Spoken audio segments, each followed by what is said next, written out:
Hello दोस्तों, नमस्कार। तो मैं आपका भाई कृष्णा। दोस्तों, आज बात करने वाले हैं पावर स्टार पवन सिंह के बारे में। तो पावर स्टार पवन सिंह और नीलम गिरी का एक साथ बहुत ही ज़बरदस्त फिल्म आ रहा है, जो फिल्म का टीजर आप लोगों को बहुत जल्द देखने को मिलेगा यस्सी फिल्म पर। तो उससे पहले मैं बता दूं, अगर आप हमारे चैनल पर नए हैं तो प्लीज़ हमारे चैनल को सब्सक्राइब कर लें, वीडियो को लाइक करें, कमेंट बॉक्स में ज़रूर बताएँ आप किसके फ़ैन हैं।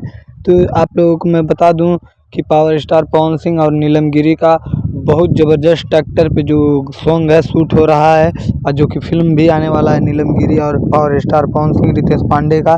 कि उसमें का एक सॉन्ग रिकॉर्डिंग किया गया है कि जो ट्रैक्टर पे नीलम गिरी और पावर स्टार पवन सिंह बैठे हैं। तो आप लोगों को मैं बता ही दिया हूँ कि बहुत ज़बरदस्त सॉन्ग होगा। इतना फाड़ू तरीके से इसको शूट किया जा रहा है, ये फिल्म भी शूट किया जा रहा है जिस फिल्म का ये सॉन्ग है।